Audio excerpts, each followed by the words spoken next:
রমজানের এই পবিত্র মাসে বিকেল নামলেই যেন নতুনভাবে প্রাণ ফিরে পায় বনগ্রাম বাজার। দর্শক, আজ আমরা রয়েছি বনগ্রামের সেই জমজমাট ইফতারির বাজারে। দেখতে পাচ্ছেন চারদিকে গরম তেলে ভাজা বেগুনি, পেঁয়াজু আর হরেক পদের ইফতারির খাবারের ঘ্রাণে পুরো বাজার যেন মুখর। চলুন ঘুরে দেখা যাক। ভাই, বেচা কেনা কেমন চলে আজকে? আচ্ছা আচ্ছা, কি কি আইটেম আছে আপনার এখানে?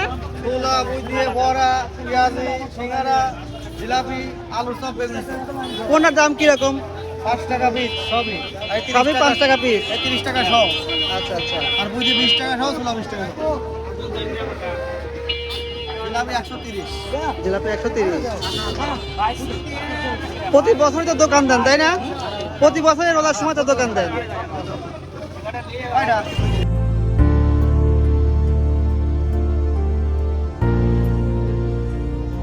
কেমন বেচা বিক্রি হচ্ছে ভাই? আলহামদুলিল্লাহ ভালো। ভালোই না? ভালো। প্রতি বছরই তো দোকান দেন, তাই না? সারা মাস। রমজানের সময় আর একটু বেশি করে দেন না? হ্যাঁ, বিনোদনের একটু বিষয়। আচ্ছা আচ্ছা। কাকা, পেঁয়াজু কত করে? পেঁয়াজু আছে 70 টাকা 70 টাকা পোয়া নাকি? 70 টাকা পোয়া। আচ্ছা আচ্ছা। আর আপনার এই যে বেগুনি? বেগুনি 5 টাকা পিস, 5 টাকা পিস। পেঁয়াজি 5 টাকা পিস, আলুর চপ 5 টাকা পিস, সিঙ্গারা 5 টাকা পিস। এটা 20 টাকা সব। 20 টাকা সব বুদিয়া? হ্যাঁ বুঝতে। আর ছোলা চললে 20 টাকার সব। ভালো বেচা কেনা হচ্ছে না? হ্যাঁ, আল্লাহ পাক দিচ্ছে, টুকটাক দিচ্ছে। যাক, আলহামদুলিল্লাহ। ছোট ভাই, জিলাপি কত করে বিক্রি করতেছো? 140 ভাই। 140। আলুর চপ, বেগুনের চপ এগুলো কত করে পিস? এগুলো সব 5 টাকা। 5 টাকা পিস। বেচা কেনা কেমন চলে আজকে? ভালো ভাই। আচ্ছা আচ্ছা।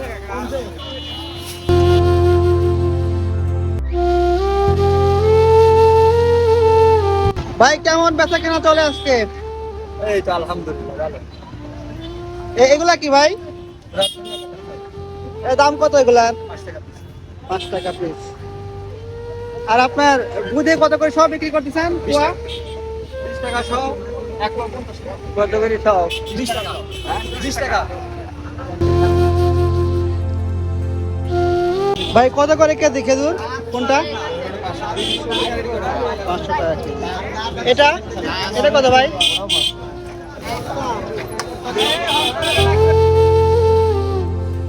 কত করে কেজি লাগছে ভাই তরমুজ? তরমুজ খালি 70 টাকা কেজি। 70 টাকা কেজি না? কেজি। কোন জায়গার তরমুজ ভাই এটা? এটা আলাদা পটুয়াখালীর তরমুজ। আস্তে আস্তে সূর্য ঢলে পড়ছে পশ্চিমে, আর বাজারের কোলাহল ধীরে ধীরে রূপ নিচ্ছে ইফতারের প্রতীক্ষায়। বনগ্রাম রমজানের এই ইফতারি বাজার শুধু কেনাবেচার স্থান নয়, এটা আমাদের ঐতিহ্য, আমাদের আবেগ, আমাদের মিলন মেলা। সুপ্রিয় দর্শক, ভিডিওটি ভালো লাগলে অবশ্যই লাইক, কমেন্ট এবং শেয়ার করে দিবেন। ধন্যবাদ।